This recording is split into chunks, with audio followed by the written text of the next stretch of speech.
right, here's another fairy tale. This one is from China. This is Liang and his magic brush. So let's find out what kind of magic is in this story. Long ago in faraway China, there lived a poor boy named Liang. Both of his parents had died, and he had to take care of himself.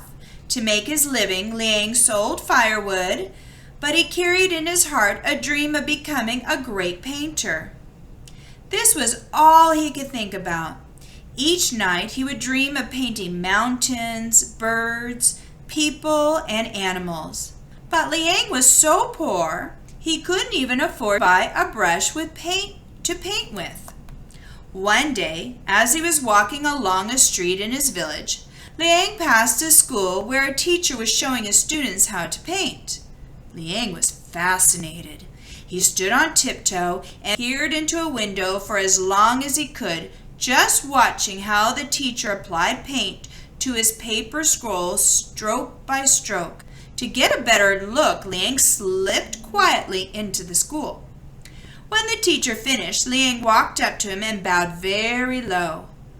"Please, sir," he said as politely as he could, "I also want to learn how to paint. Would you please lend me a brush?" The teacher's face hardened, and he looked as if he were smelling rotten eggs. "Who let this beggar in here?" he said, raising his voice. "Throw him out!" The students in the painting class chased Liang out of the school, teasing and laughing at him. But Liang didn't give up on his dream. He decided to practice every day, even if he couldn't afford a brush.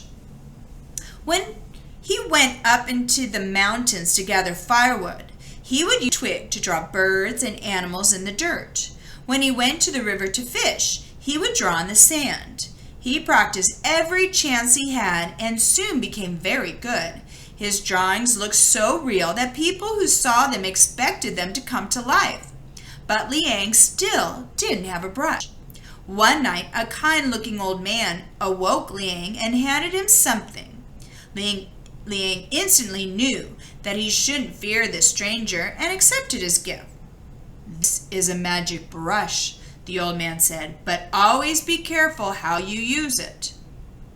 Liang looked at it carefully. It was a fine brush made of rabbit hair and red sandalwood. Liang looked up to thank the old man, but he was already gone. Liang was so excited that he couldn't get back to sleep. He got up and went to paint a bird. As soon as he was finished, the bird came to life and flew away. He painted a fish, and sure enough, as soon as it was completed, it came to life. Liang was as happy as he could be. He carefully picked up the fish and carried it down to the stream. The happy fish swam away with a splash. Every day after that, Liang would paint with his magic brush for the poor people in his village. He would paint hose and plows, oil lamps, and anything else the villagers needed. The people of Liang's village were all tenant farmers. That means they farmed the land of a rich landlord.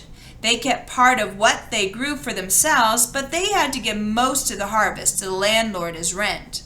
Liang's landlord was an especially nasty man who went out of his way to make the villagers suffer. Well, once word of Liang's magic brush got out, the rich landlord heard about it too. The landlord sent out some men to grab Liang and drag him back to his house. But Liang refused to paint anything for the awful old landlord, no matter what he said. So the landlord threw Liang into a cold, dark, empty barn and left him there to starve. Late that night, it began to snow. It was very, very cold outside. Still, the mean landlord left Liang in the barn with nothing to eat and no way to stay warm. Liang thought about how to escape. But he was hungry and cold, so he decided to do something about that first. When the landlord finally returned to the barn 3 days later, he found Liang happily eating hot rice cakes.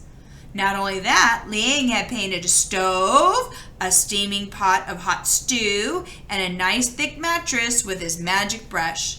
The landlord was so mad that he sent his biggest, roughest men into the barn to force Liang to paint for him. But before anyone could catch him, though, Liang painted a door on the back wall of the barn and ran outside. That was pretty smart. All the men ran out after him, but he quickly painted a horse and rode away. Liang galloped on and on. Over mountains and hills, through valleys and across plains he raced. At last he came to a town that was quite a distance from his village, and he decided to stay there. He began to sell pictures in the marketplace, but to keep them from becoming real, he didn't finish them. He would paint a bird without one leg, or an animal without an ear, or without an eye or an ear. One day, when Liang had just finished painting a bird without eyes, he accidentally splashed some paint where they should have been. The bird opened its eyes and flew away. All of the townspeople were amazed. Word of Liang's magic brush spread like wildfire, traveling even farther and faster than it had in his own village. Soon, even the emperor heard about it and sent out his guards to find Liang and bring him to the palace. Liang had heard many stories about how mean the emperor was to poor people, but he was not afraid. At the palace, when the emperor told Liang to paint a dragon, he painted a toad instead. When the emperor told him to paint a crane, he painted a chicken. Well, emperors usually get rather upset when people don't do what they say, and this emperor was no exception. He got so angry that he had Liang thrown into jail, and he took away his magic brush. Eager to increase his huge fortune, the emperor then tried to use the magic brush himself to paint some gold coins. But the coins turned into rocks. When he tried to paint gold bars, they turned into snakes. The emperor realized that only Liang could use the brush properly, so he let the boy out of jail and gave him a great deal of money.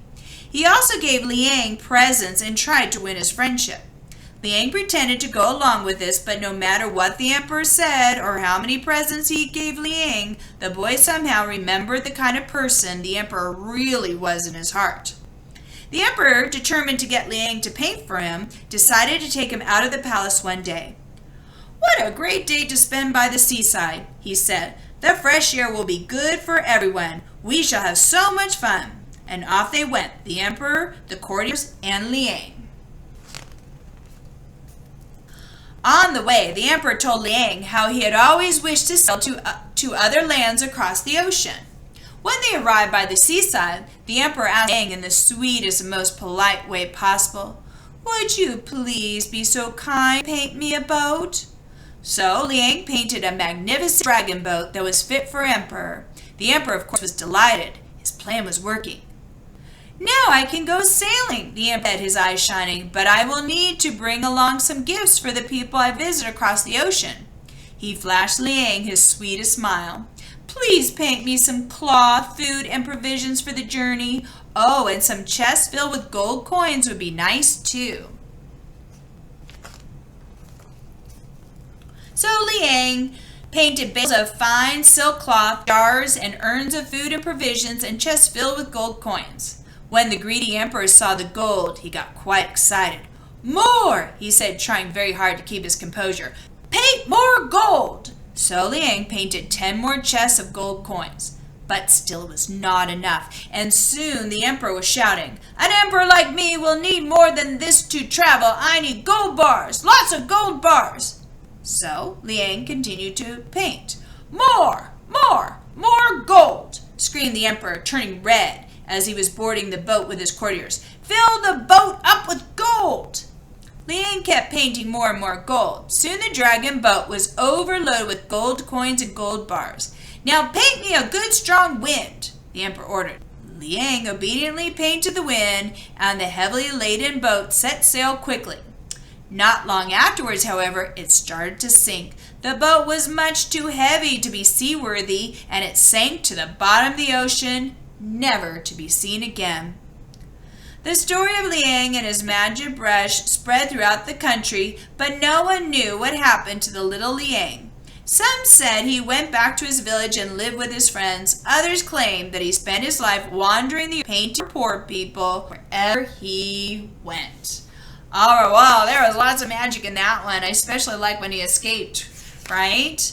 So this again was Liang and his magic brush from China. Thank you. I hope you enjoyed this magical story.